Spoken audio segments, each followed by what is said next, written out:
Asia live T വിയിലെ feng shui പ്രോഗ്രാമിലേക്ക് ഏവർക്കും സ്വാഗതം. നമുക്ക് ഒരു വീട്ടിന് സാമ്പത്തികമായിട്ട് നഷ്ടങ്ങൾ ഉണ്ടായിക്കൊണ്ടേയിരിക്കുന്നു. ഇപ്പം ഒരു വീട്ടുകാർ വിളിച്ചിട്ട് അല്ലെങ്കിൽ ഒരു വീട്ടിൽ ചെല്ലുമ്പോൾ പറയുന്നു, സാറേ പൈസ ശരിക്കും പൈസ വരുന്ന വീടാണ്. ഇപ്പോൾ ഈ അടുത്ത സമയത്ത് ഞാൻ കൊല്ലത്തൊരു വീട് കൺസൾട്ടിങ്ങിന് പോയായിരുന്നു. അപ്പോൾ അവർ പറഞ്ഞ് ലക്ഷക്കണക്കിന് രൂപ ഇവിടെ വരുന്നുണ്ട്, പക്ഷേ ഇത് എങ്ങോട്ട് പോകുന്നതെന്ന് യാതൊരു ഇതുമില്ല, പൈസ വരുന്നതിൻ്റെ ഇരട്ടി ചിലവാണ്, അപ്പം അത് എന്താണെന്നുള്ളത് അറിയുന്നില്ല എന്ന് പറഞ്ഞു.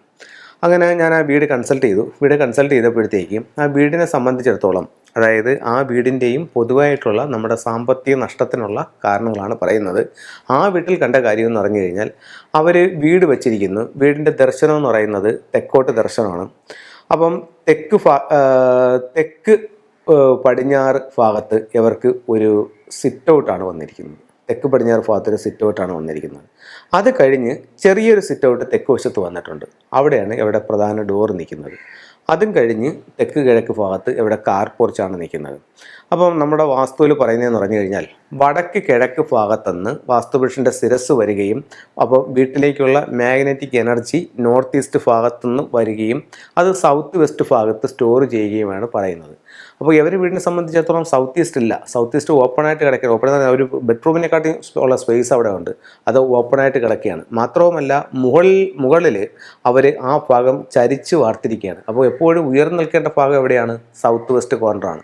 ഇത് ഇവിടെ ചരിച്ച് വാർത്തിരിക്കുകയും ആ ഭാഗം ഓപ്പണായിട്ട് കിടക്കുകയും ചെയ്യുന്നുണ്ട്. അപ്പം പൈസ വന്നാൽ നിൽക്കാതെ ചിലവായി പോകുന്നൊരവസ്ഥ അവിടുത്തെ വാസ്തുപ്രകാരം ഉണ്ട്. അപ്പോൾ വാസ്തുപ്രകാരം അങ്ങനെ ഒരു കാര്യം ഉണ്ട്.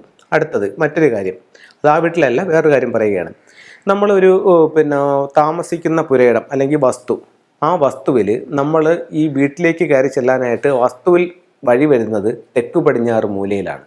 തെക്ക് പടിഞ്ഞാറ് മൂലയുടെ തെക്ക് വശത്തോ തെക്ക് പടിഞ്ഞാറ് മൂലയിലെ പടിഞ്ഞാറ് വശത്തോ ആയിക്കോട്ടെ, രണ്ട് സ്ഥലമാണെങ്കിലും നീച്ചമാണ്, കൊള്ളില്ല.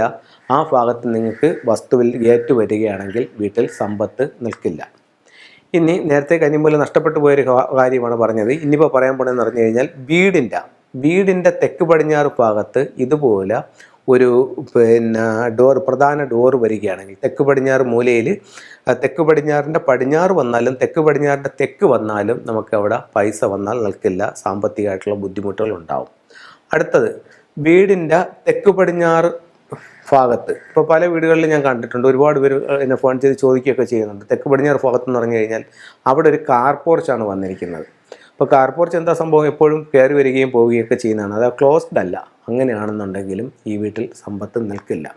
അതുപോലെ നിങ്ങളൊരു വീട് വെച്ചെന്ന് പറഞ്ഞു കഴിഞ്ഞാൽ, ഒരു പുതിയ പറമ്പാണ്, നിങ്ങൾ JCB ഒക്കെ ഇടിച്ച് മണ്ണൊക്കെ തട്ടി ലെവൽ ചെയ്ത് ഒരു വീടങ്ങ് വെച്ചു. അതിൻ്റെ 4 അതിരുകൾ തിരിക്കുകയോ അവിടെ മതിൽ കെട്ടുകയോ മറ്റൊന്നും ചെയ്തിട്ടില്ല. വീട് വെച്ചത് പുതിയ വീടുമാണ്, വൃക്ഷങ്ങളൊന്നുമില്ല. നിങ്ങളുടെ വീടിൻ്റെ തെക്ക് പടിഞ്ഞാറ് ഭാഗത്ത് കൂടുതൽ മുറ്റം ഉണ്ടാവുകയോ തെക്ക് പടിഞ്ഞാറ് ഭാഗം ഓപ്പണായിട്ട് തുറസായിട്ട് കിടക്കുകയോ ചെയ്ത് കഴിഞ്ഞാലും ആ വീട്ടിൽ സമ്പത്ത് നിൽക്കില്ല. അപ്പം ഇതൊക്കെ നമ്മുടെ വാസ്തുപ്രകാരം തെക്ക് പടിഞ്ഞാറ് ഭാഗത്തിൻ്റെ സമ്പത്ത് നിൽക്കാത്തതിൻ്റെ കാരണങ്ങളാണ്. അത് കഴിഞ്ഞിട്ടെന്ന് പറഞ്ഞു കഴിഞ്ഞാൽ, ഒരു വീടിനെ സംബന്ധിച്ചിടത്തോളം സമ്പത്ത് നിൽക്കാത്ത മറ്റു പല കാരണങ്ങളെന്ന് പറഞ്ഞാൽ, വീടിൻ്റെ വടക്ക് പടിഞ്ഞാറ് ഭാഗത്ത് വായു കോണിൽ ഇവരുടെ അലമാര നിൽക്കുകയാണെങ്കിലും അവിടെ സമ്പത്ത് നിൽക്കത്തില്ല.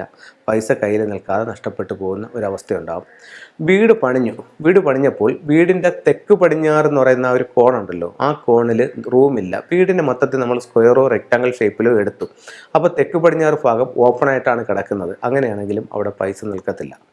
അടുത്തത്, വീട് പണിയുമ്പോഴത്തേക്ക് വീടിൻ്റെ ഭൂമി ലെവൽ എന്ന് പറയുമ്പോൾ ഓരോ ദിക്കിൻ്റെയും ഉയർച്ച താഴ്ചകൾ ഇന്ന രീതിയിൽ ആകണമെന്നുണ്ട്. ഇപ്പോൾ ഈ വസ്തുവിനെ സംബന്ധിച്ച് നോക്കുകയാണെങ്കിൽ, വടക്ക് കിഴക്ക് ഭാഗം ഉയർന്നും തെക്ക് പടിഞ്ഞാറ് ഭാഗം താന്നുമാണ് കിടക്കുന്നത്. അങ്ങനെയാണെങ്കിലും ആ വീട്ടിൽ സമ്പത്ത് നിൽക്കില്ല. അടുത്തത്, നമ്മളൊരു വീട് പണിഞ്ഞ് അത് 2 നില കെട്ടിടമാണ്. അപ്പോഴത്തേക്ക് അത് തെക്ക് പടിഞ്ഞാറ് ഭാഗത്ത് താഴെ നമുക്ക് റൂമുകളും കാര്യങ്ങളും എല്ലാം വന്നിട്ടുണ്ട്. മുകളിൽ നമ്മൾ പണിഞ്ഞപ്പോഴത്തേക്കെന്ന് പറഞ്ഞു കഴിഞ്ഞാൽ അത് കിഴക്കോട്ട് ദർശനമാക്കിയുള്ള വീടായിരുന്നു. അപ്പോൾ വടക്ക് കിഴക്ക് ഭാഗത്തും കിഴക്ക് ഭാഗത്തെ റൂമുകൾ കൊണ്ട് നമ്മൾ കവർ ചെയ്തു. തെക്ക് പടിഞ്ഞാറ് ഭാഗം ഒഴിച്ചിട്ടിട്ടാണ് ചെയ്തിരിക്കുന്നത്.